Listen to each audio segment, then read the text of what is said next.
Bon, s'agit-il d'une intervention exceptionnelle? S'agit-il d'un changement de ligne temporelle, où la présence d'êtres comme vous ou de fonctions comparables ne serait plus nécessaire ici une fois ces aiguillages manœuvrés? Oui, voilà une bonne réponse.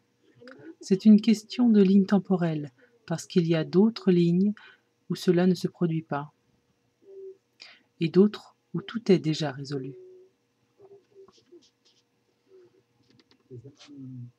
Cela signifie-t-il donc que dans ces autres lignes, il n'y a pas d'Iliana parallèle parce qu'elle n'a pas besoin d'y être?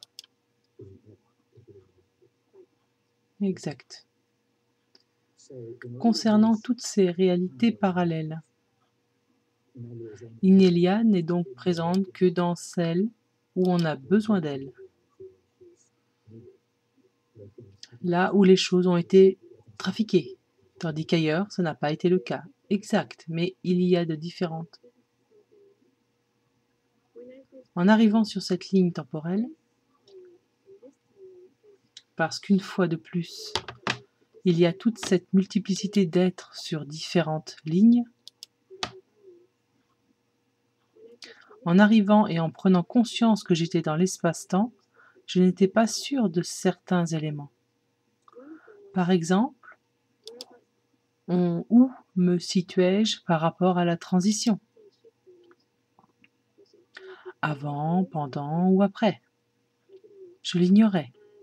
L'autre, c'était dans quelle ligne temporelle? Quel degré de gravité? Que se passe-t-il dans cette ligne de temps? Et je l'ai découvert à l'âge de 3 ans, et je voulais m'en aller. J'ai fait ce qu'on appelle une grosse dépression nerveuse. Quand j'ai découvert, j'ai commencé à comprendre sur quelle ligne j'étais. Une des pires. Ils ont encore des guerres ici? Je me suis complètement effondrée et j'ai commencé à pleurer. J'ai dû pleurer pendant 3 ou 4 jours. Il a fallu m'amener chez le médecin, me faire des piqûres pendant quelques jours supplémentaires.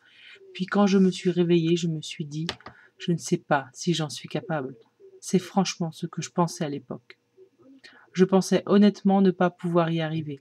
À l'âge de 3 ans, oui. Et ce souvenir est resté tout au clair en vous. Oh, je n'ai jamais oublié. C'était une sorte de plaisanterie dans ma famille. Combien de gamins de 3 ans ont des dépressions nerveuses quand ils découvrent qu'il y a encore des guerres sur la planète? Ça ne s'oublie pas facilement. Vous vous rappelez tous les détails de votre petite enfance? Plus maintenant, c'est fini. Autrefois, oui, je me rappelais tout ce qui arrivait, tout ce que je lisais, si j'avais lu un livre 10 ans plus tôt. Vous pouviez l'avoir en main, en ouvrir une page, m'en indiquer le numéro, et je vous le récitais. Je possédais ce genre de mémoire. Mais un beau jour, ça a disparu. J'ignore pourquoi. J'avais peut-être la tête trop pleine. Je peux en fait retrouver l'information si on me donne, mais je peux y revenir. Mais ça ne m'intéresse sans doute plus, je l'ignore. Mais je ne me rappelle plus vraiment tout ce qui s'est passé. Votre tâche prise dans son ensemble, votre mission ici, à quel point sera-t-elle ou sur le point d'être une réussite? Pouvez-vous mesurer votre degré d'accomplissement? Ou le nôtre à tous?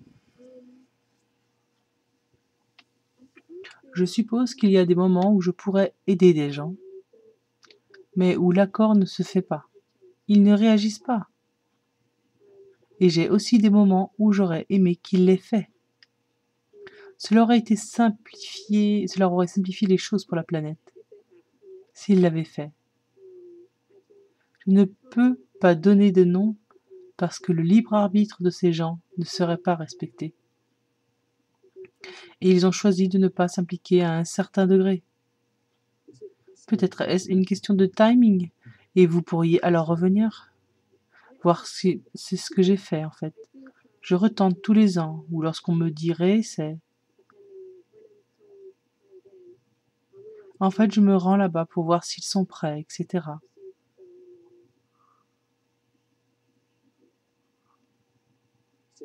Vous avez donc un petit nombre de missions en instance que vous n'avez pas fini, oui. Toutes celles, cependant, où j'ai réellement pu entrer en contact, ont été de vrais succès. Et dans l'ensemble, concernant le contexte de tout ceci, c'est-à-dire le changement de ligne temporelle de la planète et la restauration du libre arbitre et de l'autodétermination des citoyens de la planète, où en sommes-nous? Pouvons-nous évaluer? Réussissons-nous? Nous nous débrouillons extrêmement bien, bien au-delà de toute attente. Et de plus, toutes les possibilités nous sont offertes en ce moment même. Aucune limite dans ce qui peut être accompli. Toutes les possibilités nous sont offertes en ce qui concerne le degré de potentiel positif. Exact, oui. On ne se pose plus la question de savoir si nous allons ou nous allons y arriver. Il reste à voir le degré de perturbation et de difficulté qui subira la majorité de la population de la planète. Ce ne sera pas aussi terrible que cela aurait pu être. Mais le degré de gravité dépendra en fait du collectif humain. Ça dépendra vraiment de chacun s'il choisit de traiter sa peur. Mais chaque personne qui le fait, qui décide de ne pas sombrer dans cette peur, augmente légèrement le degré de vibration de la planète et l'améliore pour des centaines d'autres personnes. Vous dites donc que nous allons sans aucun doute y parvenir. Oui. Mais que l'inconnu, c'est à quel point ça va secouer. Oui, ça va être de la responsabilité du collectif. C'est ce dont le collectif a besoin, c'est ce qui va se passer. Est-ce que ça veut dire que nous avons effectivement changé de ligne temporelle? Ou bien est-ce trop simpliste? Parce que ça dépend sur quelle ligne nous sommes. Et ça dépend de la personne. Laissez-moi recommencer ma phrase. C'est une question de... Nous pourrions nous trouver sur n'importe quelle ligne temporelle, certaines plus pénibles que d'autres, mais toutes vont aboutir. Chaque individu sur la planète contrôle sa propre ligne temporelle. Et ça fait partie de ce que l'élite ne veut pas que vous sachiez. Parce que dès qu'une personne peut changer la ligne temporelle, elle ne va pas en choisir une où elle est asservie par le reste, mais en choisir une où elle peut manifester ce qu'elle aime, vivre où elle veut et avoir une belle vie. Exact. Donc plutôt que de nous demander comment nous avons changé de ligne, une bonne question serait: ai-je changé de ligne temporelle? Et de rejoindre ceux qui veulent la même ligne que moi.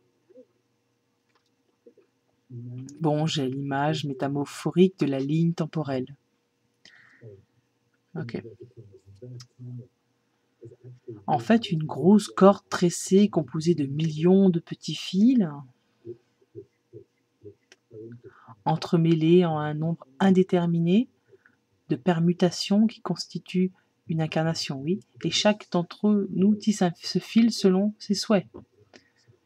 Et nous nous alignons sur d'autres qui font de même, exactement, et qui ont consciemment choisi ce fil, de le tisser et de dissocier. L'asservissement est possible, il est impossible. Il n'y a plus de guerre, à moins d'un groupe motivé par les jeux de guerre. Mais ils peuvent créer ensemble leur propre ligne temporelle. Eh bien, c'est une pensée plutôt stupéfiante, je dois dire.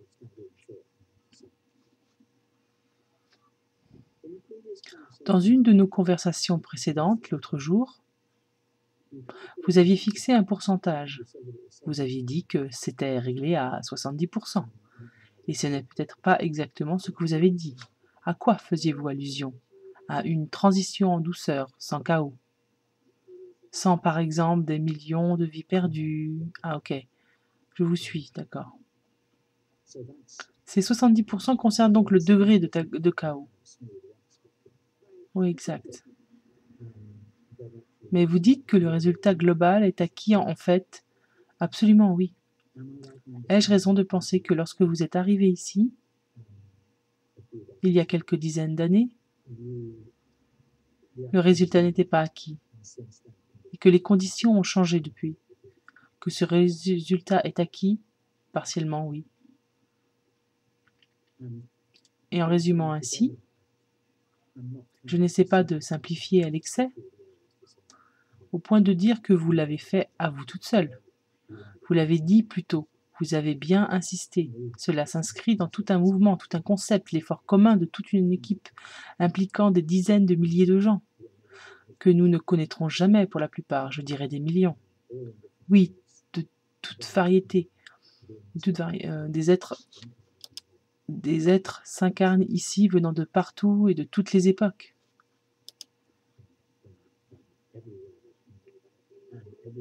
De l'univers connu, exactement, de l'univers et hors de l'univers et de la planète d'à côté.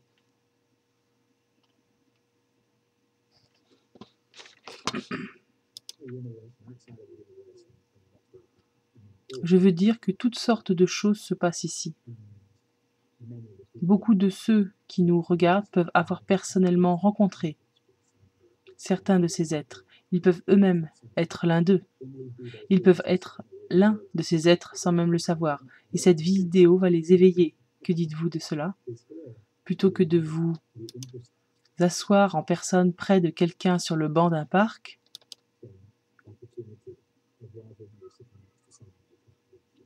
ou d'aller rendre visite à quelque sombre despote, ou d'aller rendre visite assis sur un trône dans sa demeure, nous vous offrons ici l'intéressante occasion de le faire réellement, grâce à cette vidéo, par votre présence virtuelle, avec tous ceux qui nous regardent, des dizaines de milliers.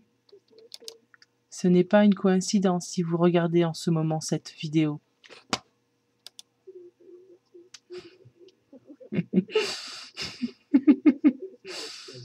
On n'y échappe pas. Je viens juste de penser à ça, je dois dire. Mais il y a peut-être quelque chose là derrière, ne pensez-vous pas?